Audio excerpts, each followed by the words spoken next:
I decided to pick something a little more humble. Megamind! Incredibly handsome criminal genius and master of all villainy. Hello guys, welcome to M-Stream. Isa na namang pelikula ang ating pag-uusapan. Ano-ano kaya mga detalye, easter eggs at references na nalagpasan mo sa pelikulang Megamind?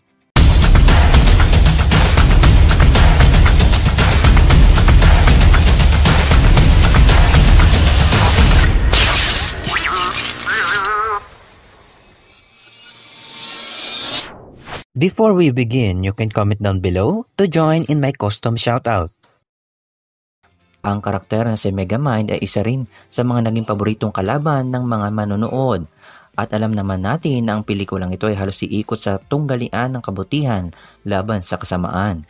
May kilala natin dito ang isa sa mga karakter na si Metro Man. At syempre, mayroon din ditong ilang superheroes references gaya na lang ni Superman. Binuhat ni Superman ang isang eroplano at ginawa rin ito ni Metro Man. Gayon din ang istorya kung kailan bumagsak ang spaceship ni Metro Man sa planet Earth. Mayroon ding reference tungkol kay Iron Man. At alam niyo bang dapat ang magboboses kay Megamind ay si Robert Downey Jr. Pero busy siya sa mga pelikula ng Marvel Studios. Kaya may kita natin ang ilang rejected na disenyo para sa armor suit ni Megamind na halos binase kay Iron Man. May kita natin ang ilang classic reference gaya na lang ng pelikulang Karate Kid at gayon din ang isang classic game na Donkey Kong.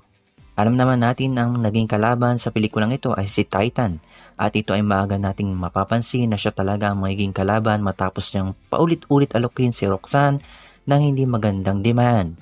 At kung isa ka man sa mga fan ng X-Men, mapapansin natin ang kulungan dito na ang nakalagay ay for the criminally gifted at ang isang eskwelahan ay may nakalagay na for the little gifted kid na reference lang naman sa eskwelahan na pinatayo ni Professor X.